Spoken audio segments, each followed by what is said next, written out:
This call is now being recorded.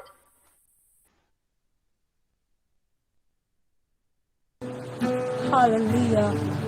We praise your name, Father God. We glorify your name, O Lord. As Isaiah 25:4 says, Lord, you are my God. I will exalt you and praise your name. For in perfect faithfulness you have done wonderful things planned long ago. We will forever praise your name, O Lord. Hallelujah. Higher than all others, lift you high, higher than all else.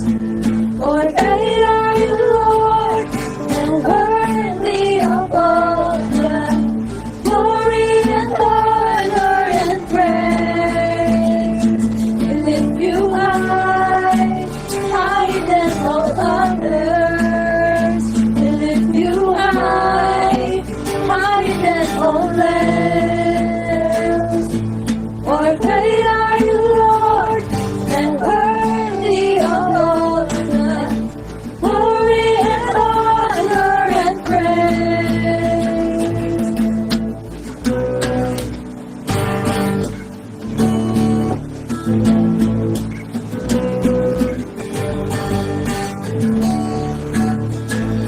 You are my God, the great I am, and you are the rock on which I stand. And you reign, oh Lord, you reign, you reign.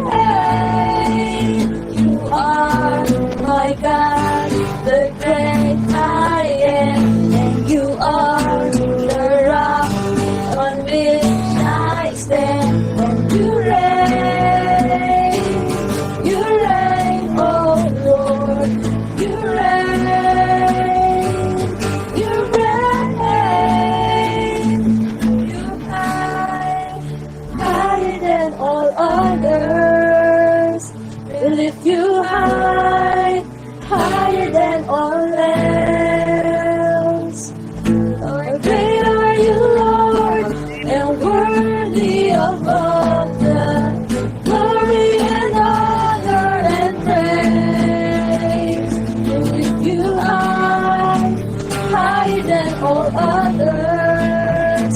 We lift you high, higher than all else. For great are you, Lord, and worthy of all the glory and honor and praise. You are my God, the great I am, and you are the rock on which I stand. And you reign, oh Lord, you reign, you reign.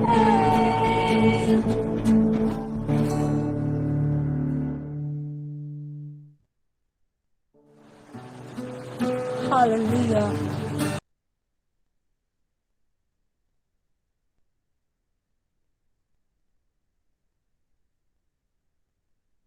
Glory to God. Hallelujah. Hello, Pastor. Praise God. So, good evening po sa lahat at purihin ang Panginoon sa gabing ito na tayo ay patuloy na sa ating gawain at especially sa ating mga dapat gawin sa gabing ito. Sa gabing ito, I would like to share with you. I know na marami ng mga nag-share ng Psalms 91 verses 1 to 4.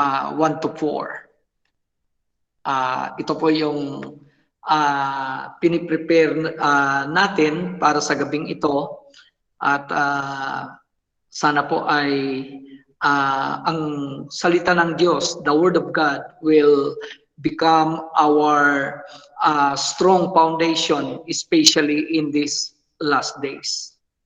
In Psalms 91, verse 1, I would like to read. Ito po yung nakasabi. In verse 1, He who dwells in the secret place of the Most High shall abide under the shadow of the Almighty. I will say of the Lord, He is my refuge and my fortress. My God, in Him I will trust. Surely He shall deliver you from the snare of the fowler and from the perilous pestilence. He shall cover you with His feathers, and under His wings you shall take refuge. His truth shall be your shield and buckler. May the Lord bless His word. Tonight, I'd like to share with you sa lahat po ng mga kapatiran natin sa prayer time. It is my honor to be with you tonight, and ang ating pag-uusapan po ay patungkol sa our divine protection, physically and spiritually. Sa panahon ngayon, we need divine protection. Hindi na po natin kailangan ang proteksyon lang ng gamot, proteksyon lang ng tao. We need the most need of our physical and spiritual. We need the divine protection from the Lord. So makikita natin in these last days, lahat-lahat na lang, kahit saan kang telebisyon ngayon pumunta, saan mang radyo, ay makikita mo ngayon yung mga balita, usap-usapan, lahat-lahat na lang ay patungkol sa pandemic. Patungkol sa tinatawag na pestilences na nangyayari sa buong mundo. Kahit ang mga senador natin ngayon, they are busy because of this pandemic, hearing doon, hearing dito. So maraming nangyayari sa ating tinatawag na paligid, at marami ring nangyayari sa ating mga buhay. So makikita natin in this pandemic, people are in crisis. Totoo naman. We are now in crisis. At ang crisis na ito ngayon, ito po yung tinatawag nating nagpapahiwatig sa bawat isa sa atin. If you believe what the Bible says, that this is now the reality and the fulfillment of the Bible, that we are now in the last days. Ito palagi yung maririnig natin, we are now in the last days. At totoo naman, hindi nagsisinungaling ang Panginoon, hindi nagsisinungaling yung Bible. At sa crisis na ito, kailangan po nating magiging matatag. We need to be strong. That's why ang sabi ni Pablo in the book of Ephesians chapter 6 verse 10, Brethren, be strong in the Lord and in the power of His might. Hindi tayo sinabihan ni Paul na magpakatatag sa ating sariling kapangyarihan, sariling tinatawag nating ability, but we need to rely upon God who is able to protect. He is able to keep us from sickness, from disease, from any calamities. And para po tayo, hindi tayo magiging victims ng mga crisis dito sa mundo. And because of that, makikita natin na ang mga pastor natin ay matatapang magsalita ng salita ng Diyos, matatapang na nagpipreach. At makikita natin na kahit sa panahon ngayon, yung panalangin po natin sa ating mga kapatiran na in times of crisis, ang masasabi ko, don't panic. Huwag po tayong magpanik.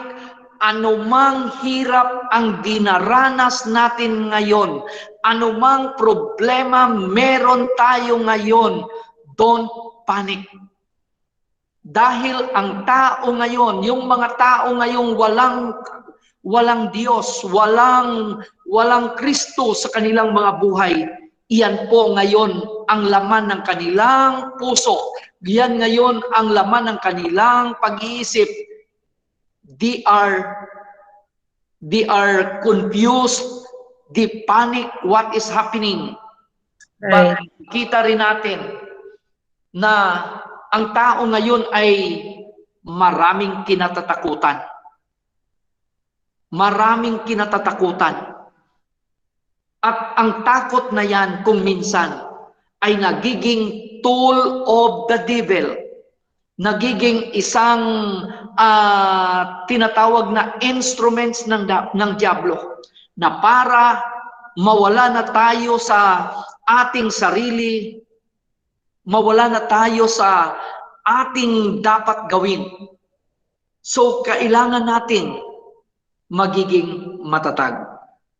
So, in this pandemic, yung dapat nating gawin, we need to restore your peace. Kailangan natin, hindi mawala yung tinatawag nating peace sa ating mga buhay. Kasi pag mawala yung, mawala yan sa atin, ay magiging confused na tayo, matatakot na tayo, but we need to restore your peace and protection from the Lord Jesus Christ. Amen. As what the Lord have said, peace be with you. Yan po ang sabi ng Panginoon. Hindi lang tayo nagsasabi na peace be with you. But the Lord Jesus Christ, He said to His disciples, peace be with you. Dahil alam ng Diyos, bilang isang tao, as a human being, yung takot ay nandito sa atin. But ang sabi ng Panginoon, fear not, huwag tayong matakot, because the Lord has given us, as He promised, peace be with you. Kaya sa atin ngayon, ako po ay nag-i-encourage, huwag po tayong matakot. Ako ilang bisis na po akong nakaharap ko si kamatayan. Subalit, kahit nandyan ako sa tinatawag na kamatayan, ay ang sabi ko, Lord, Ikaw ang aking tagapagligtas. Panginoon, sa iyo ko dinudulog ang buhay ko. At pag binigyan mo ulit ako ng buhay, Panginoon, ay igugugol ko sa inyo. Igugugol ko sa iyo, Panginoon. At totoo nga, kapatid, sa ating mga viewers, sa ating mga kapatiran ngayon sa prayer time, totoo nga na ang Panginoon, pag nakita niya ang ating mga puso, na kung saan tayo ay totoong nagbibigay ng ating commitment sa Kanya, ang Kanya pong promesa ay Kanyang binibigay sa atin. Totoo nga, bali ikalawang buhay ko na ito, no, paulit-ulit na tinatawag na mga na-encounter ko sa buhay ko at nakita ko na ang Panginoon. So, makikita natin sa ating mga buhay na ang divine protection ng Panginoon sa atin ay atin lang na makakamtan sa pamamagitan ng number 1, pray and believe for God's protection. Hallelujah. Yung panalangin, kapatid, ay parang isang ordinaryong bagay lang sa atin. At ang tinatawag na panalangin ay parang na-use na tayo. Palagi tayong nananalangin.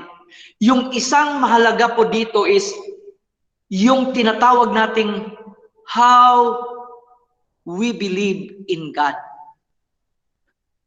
Kasi simple lang manalangin tayo. Pero yung totoong panalangin is kung paano tayo bumibilib doon sa Diyos na magbigay ng proteksyon sa atin. Ang tinatawag nating pananampalataya, yun yung pinaka-importante. Pwede kang manalangin, pero hindi ka nag-iisip. Pwede tayong manalangin, pero hindi tayo nag-iisip na sasagutin ng Panginoon. But if you pray and believe that God is our protector, that God will answer your prayer, then that is power. That's the power. That's the secret of prayer. Believe for God's protection. Believe for God's intervention. Believe that God will work whatever your circumstances, whatever your burden. Amen. Yung panalangin, kapatid, ay isang tool or makikita natin weapon. But yung kagaya ng ang panalangin ay kapariho yan ng isang weapon, isang 45, isang Armalite. Pero yung believe for God's protection, ayun po yung yun po yung nagtitrigger na sumabog yan. Ang prayer mo ay magiging may kapangyarihan at may magagawa if you believe for God's protection. At yan ang gusto ng Panginoon sa atin. Not only na tayo ay nananalangin, but we believe for God's protection because we are serving the great and mighty God. In Psalms 91 verse 2, ganito po ang pagkasabi. Let us declare. Dito si David ay nagsasabi, I will say of the Lord.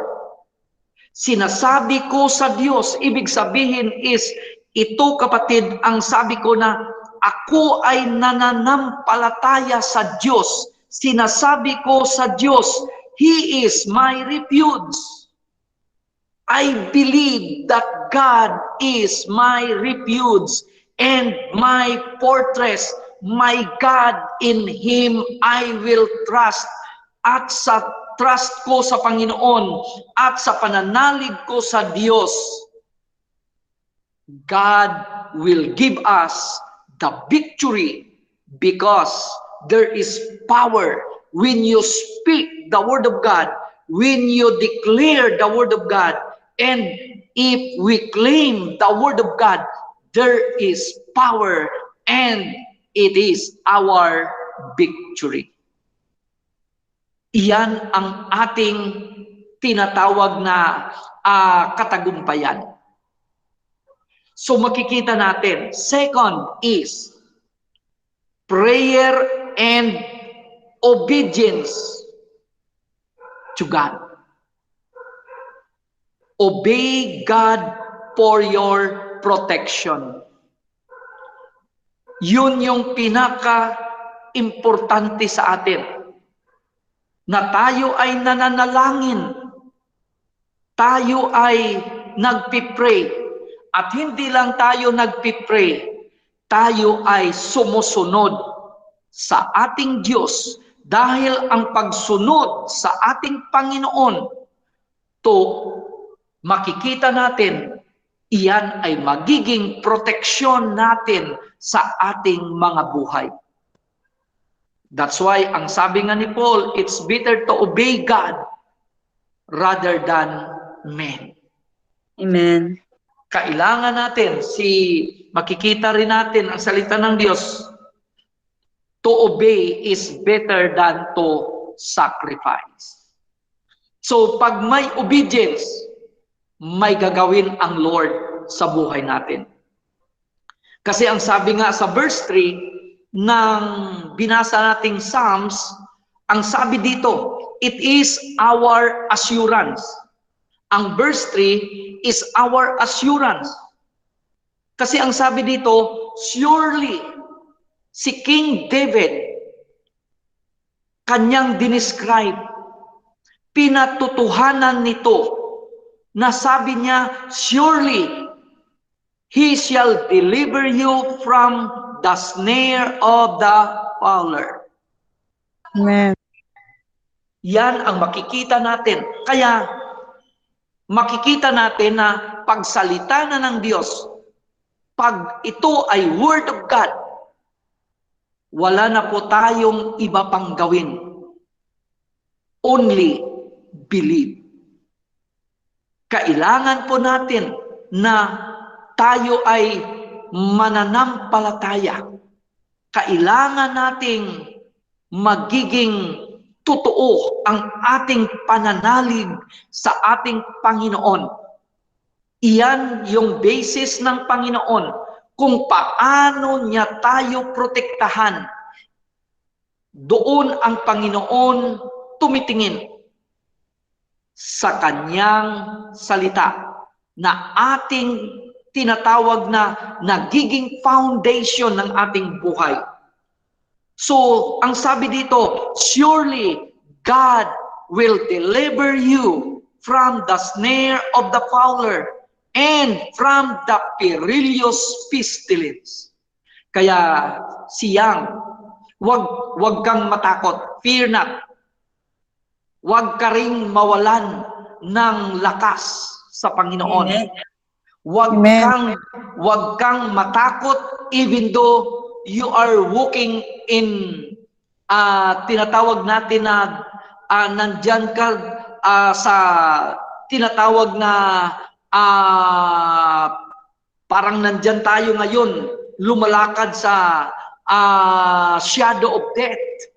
Subalit, alam natin that the Lord is our shepherd. Amen. Panginoon ang ating tagabantay, kahit na kamatayan pa yan, hindi yan makatalo, hindi yan magiging matagumpay because Yes. the Lord is more than a conqueror. So makikita natin dito na ang sabi ng Panginoon ay dapat nating bigyang pansin na ang we need to pray and obey. Pangatlo na makikita natin, ito po yung yung ginagawa natin ngayon ay para po gamot na pag niresitahan tayo ng isang tinatawag na niresitahan tayo ng gamot na antibiotic, mayroong yang tinatawag na partner. Mayroon yang partner. Hindi mo pwedeng isahin lang. Kung inuubo ka, may antibiotic at saka may ano pa, yung tinatawag na para sa ubo or para na lumambot yung ubo mo. Yung ginawa natin ngayon ay mayroon din tayo. Una is, ang ating antibiotic is pray. At ang kanyang kaakibat is believe. Number 2 is pray. At ang kanyang tinatawag na partner is obey. Pray and obey. Pangatlo sa gabing ito is pray and apply the Word of God. Ito po yung pinaka-importante na ang application of God's Word.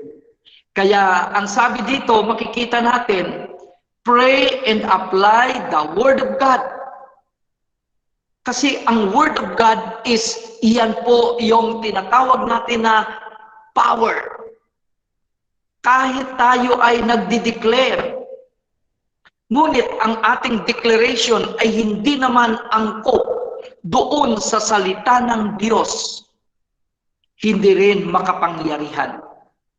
But if we declare the Word of God, if we apply the Word of God sa ating mga buhay, totoo na ang kapangyarihan, the power of God, will manifest in our lives. Kaya sinasabi ko sa gabing ito na ang karamdaman niya ngayon ay hindi para ikamatay niya. Kapareho yan kay Paul. Sabi ng Panginoon, ang sakit ni Paul ay hindi niya ikamatay, kundi ang sakit na yan ay magiging kaluwalhatian ng Diyos. Magiging glory of God.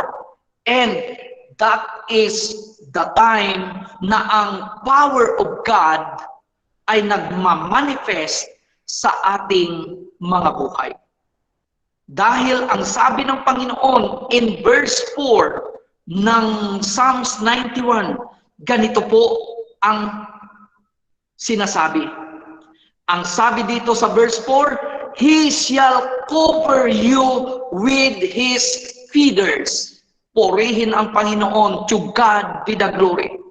Hindi po ito salita ni pastor, hindi po ito salita ng tao, but it is the Word of God that God will cover us with His feathers. Ito po yung ginagamit ng isang ibon, sa isang manok, at kahit na sa mga sa mga sheep, yung feathers nila ay nagiging covering nila. Kapatid, sa gabing ito, hindi po ito feeder ng isang ibon, kundi ito, ang feeder na ito, it speaks of the power of God that He will cover us with His power, with His anointing, with His Holy Spirit, na anumang ating kinakaharap ngayon, we are covered by God's power and protection.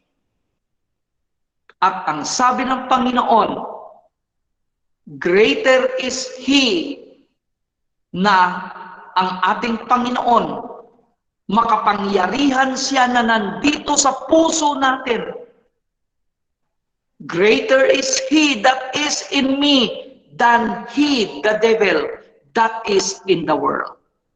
Yes, amen. Hindi po magtatagumpay ang dyablo sa buhay natin.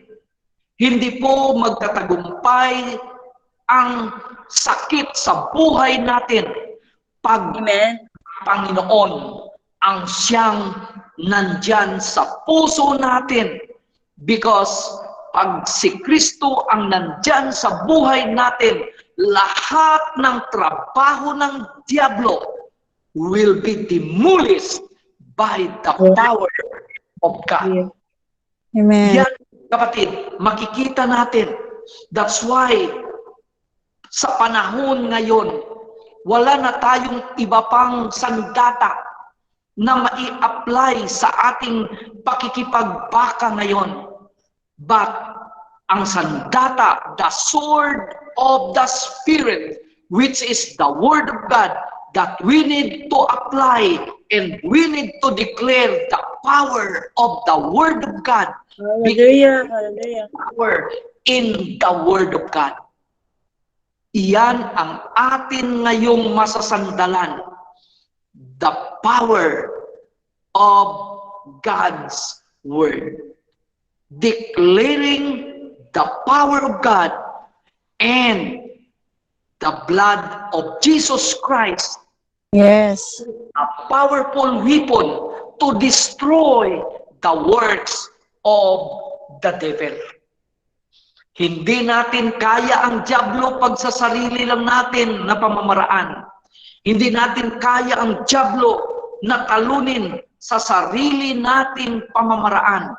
But use the way of God how to defeat the devil, because the Bible says we can defeat the devil through Yes, right. the Lamb and by the testimony of His Word. Yun, kapatid, at Yes. makikita natin pag nandyan ang Panginoon sa ating mga buhay, the devil is already defeated 2,000 years ago. Amen.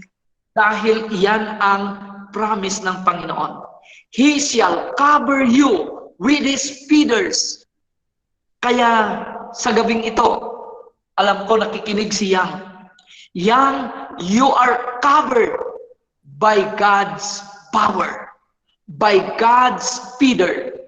Ito yung kapangyarihan ng Diyos na dapat nating maangkin sa ating mga buhay as a children of God, as a servant of God.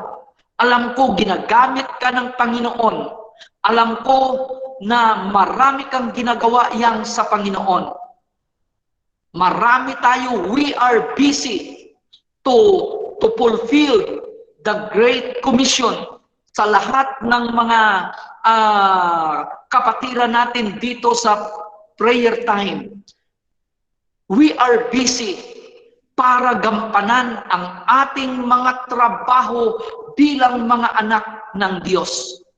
At ang dyablo ngayon ay galit na galit sa iyo, galit na galit sa akin, dahil ginagampanan natin ang ating mga trabaho. Ngunit, kapatid, don't be afraid. Fear not, because our God, He shall cover you with His feathers, and under His wings you shall take refuge. Doon tayo sa kanyang mga pakpak. Kailangan natin magpasakop sa ating Panginoon at mayroon kang protection. And ang sabi dito, habang nandyan tayo sa ilalim ng pakpak ng ating Panginoon, tandaan mo yung last sentence dito. His truth shall be your shield and buckler. Amen. Kailangan natin na ang katotohanan ay hindi mawawala sa buhay natin, because yun lang yung foundation natin na ang Panginoon, God will honor the truth that is in your heart. Amen. Tonight, kapatid, kailangan lang natin na dyan tayo sa katotohanan ng Diyos. Dyan tayo sa tinatawag na katotohanan para ang kapangyarihan ng Diyos ay sumasa ating lahat. Tonight, let us claim God's promises. Wala tayong magagawa, let us claim. Ito lang yung magagawa natin. Because we are children of God. Because we are God's servant. The promises of God is for us. Ang promesa ng Diyos ay para sa mga anak ng Diyos. So tonight, we have the right to claim God's promises in our lives. Tonight, let us claim complete healing in our body. Tonight, let us claim our protection and let us claim our victory. Dahil ito ang sabi ng Panginoon. Sabi niya, makiklaim lang natin, we will receive the victory and we will become victorious. Yes, amen. If we dwell in the secret place of the Most High God. Glory, hallelujah. Maaangkin, marireceive, matatanggap lang natin ang lahat ng promesa ng Diyos sa atin. If we dwell, kung tayo ay manatili doon sa sikretong lugar ng ating Diyos, at yan kapatid ay ang presensya ng Diyos. Ang lahat ng mga Christian, ang kanyang kapahingahan is only in the presence of God. Amen. Tonight, let us dwell in the secret place, in the presence of God, through prayer. Paano po tayo mag-dwell doon sa secret place? Is sa pamamagitan po ng antibiotic para puksain ang diablo. Ang antibiotic is prayer. Tonight, let us use the antibiotic to destroy the works of the devil sa ating mga buhay. Dahil alam natin na galit ang diablo sa atin. But don't worry, we have the antibiotic from God to destroy the works of the devil. It is the presence of God. Sa gabi po, tayo po ay pupunta sa presensya ng Panginoon sa pamamagitan ng panalangin. Hallelujah! Tayo po ay manalangin at tayo po muna, kung kayo po ay nabaptize ng Holy Spirit, let us speak in tongues in a minute. 1 minuto lang po. Gawin natin po lahat ay tayo po ay mag-speak in tongues. Kung ikaw ay napuspos ng banal na espiritu, don't pray sa ating salita, but let us pray with 1 minute in the spirit. Oh, hallelujah. Most holy, pray in the spirit. Let us pray. Hallelujah. Oh,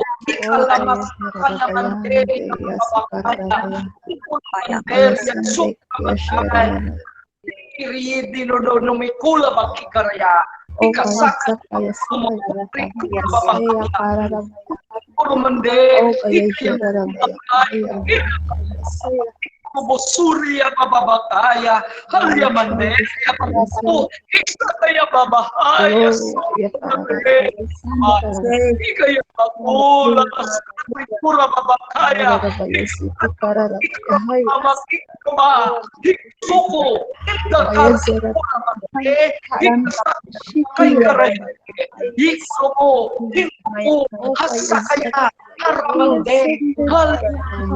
Praise God.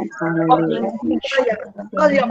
Sa kalabang kabawa, ikasik,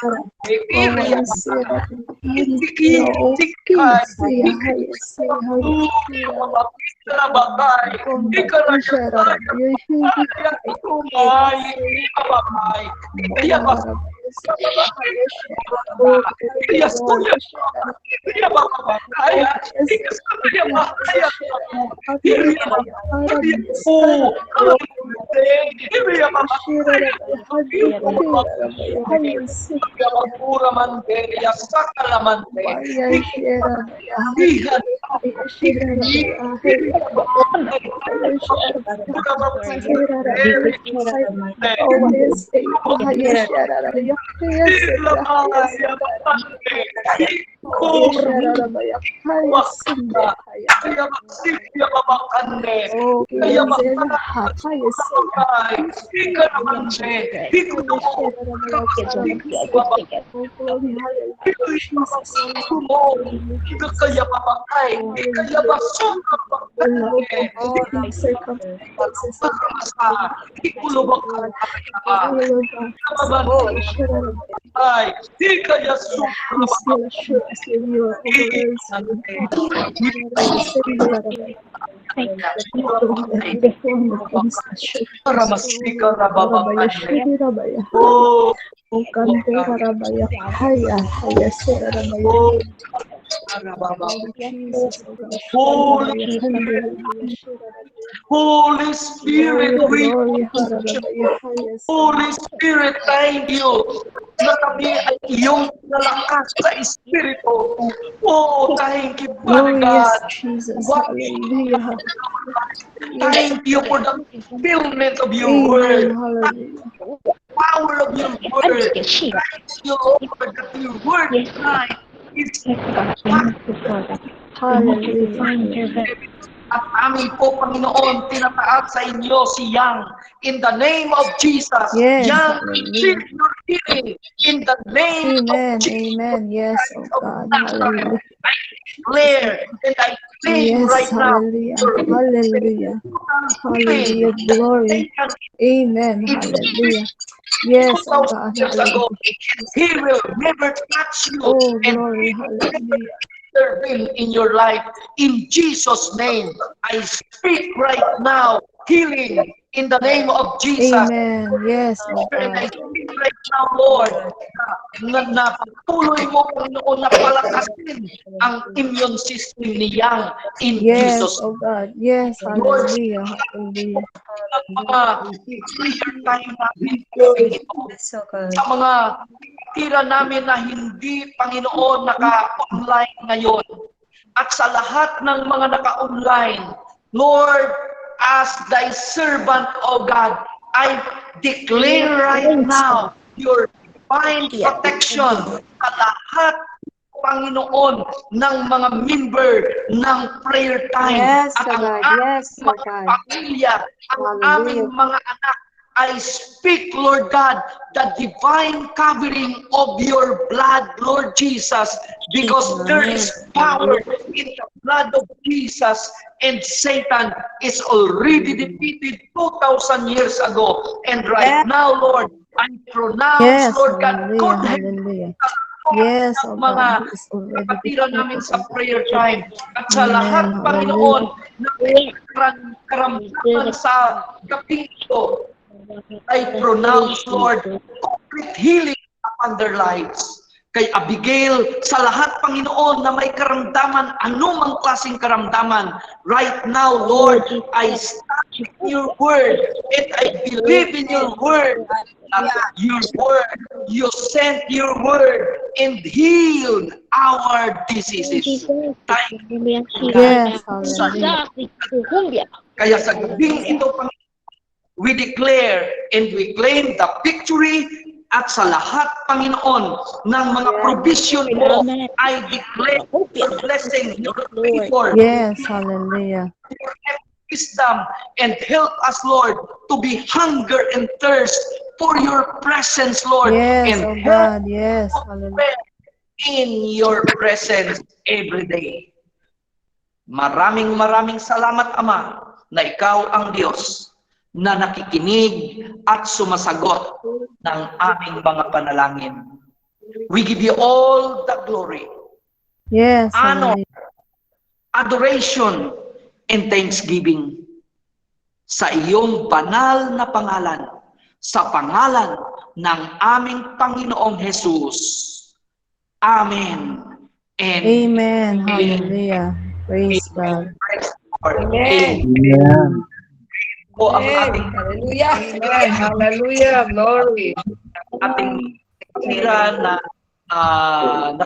na tumalo ngayon mapagpalang gabi po sa ating lahat. At maraming salamat sa pagkakataon na tayo po ay sama-samang muli sa ating panalangin. Purihin ang Panginoon. Amen. Hallelujah. Thank you, Pastor. So,